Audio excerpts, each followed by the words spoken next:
Hey everybody, welcome. In this video, I want to talk about some tips that I have for when you're learning vocabulary for the first time in a new language. These are things that I find most helpful to remember what it is that I'm learning. So it really comes down to having two different tips which have kind of like sub-levels to them. So the first one is repetition. And there are different ways that I suggest you try out this repetition.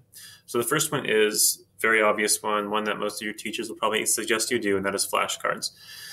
The reason that I like flashcards is because they're very easy to use if you're using them correctly. When you have a set of flashcards, make sure you start with the new language side first.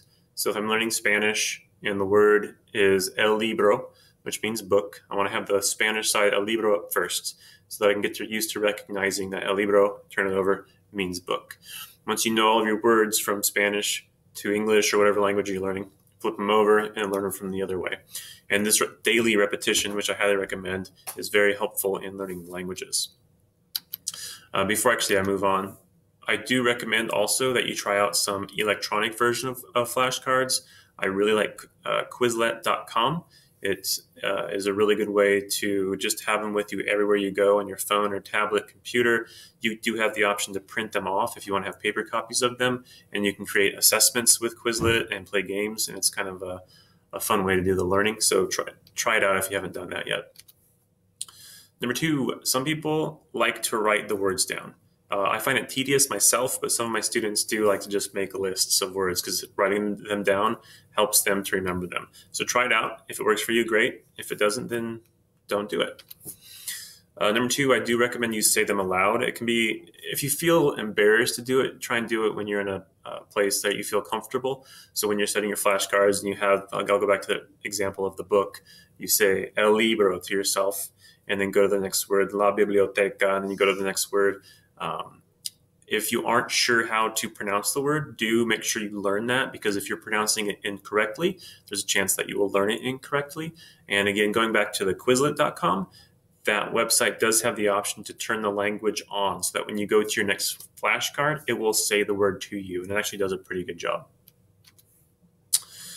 I do recommend, and you hear them as well. So going back to that Quizlet thing again, when you hear that word el libro being said to you, and then you say it and you see it, you're having all of those connections, it will help you remember it. So try and do things where you can hear the words as well. My next suggestion is that you use them.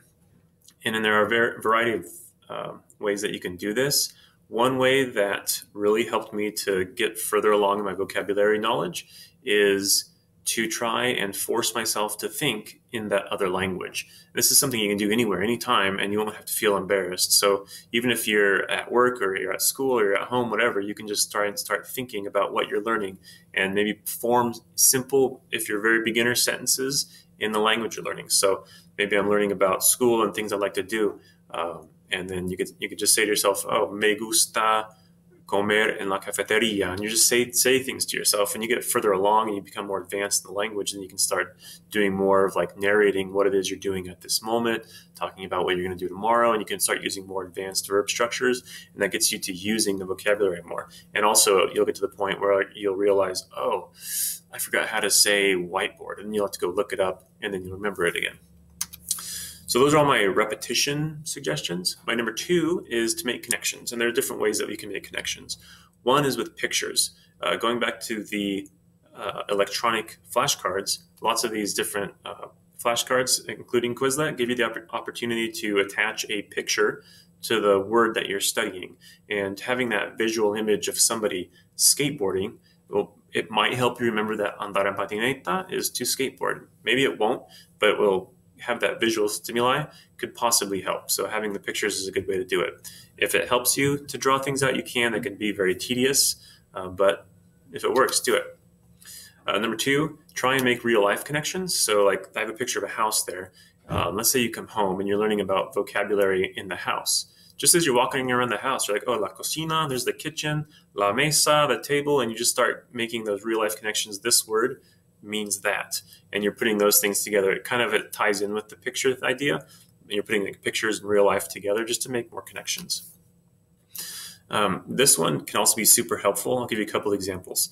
Make connections to your first language. So let me give you, I have two examples here on the screen. The first one is that nurse in Spanish is la enfermera, or enfermero for a male nurse. It kind of looks like the word infirmary, and infirmary in English is a place where one cares for sick people.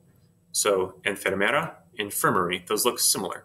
The other one is this verb adivinar, which means to guess or predict. In English, the word divination means seeking knowledge of the future by unknown means. If you're a Harry Potter fan, you might remember that divination is one of the classes that they take where they're doing the crystal ball thing. And you just, if you think to yourself, well, basically they're just making guesses on the future using this crystal ball, maybe that will help you remember that adivinar means to guess.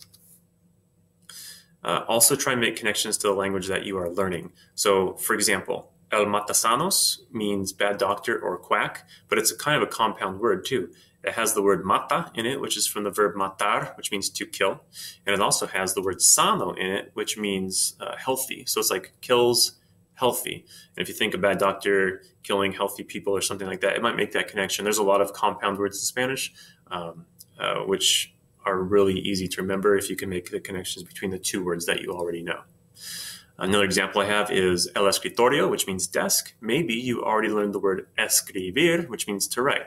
Escritorio, escribir, they kind of have the same beginning. Maybe that will help you remember the connection. And then if you're learning a third language, at one point in college, I started studying French. I made connections with Spanish to French. So while yo voy means I go, je vais in French means I go. And those both start with a V. And the verb aller in French, when you conjugate it down in its different forms, some of them are exactly the same as the French or as the Spanish. So make connections with that third language if you have the opportunity.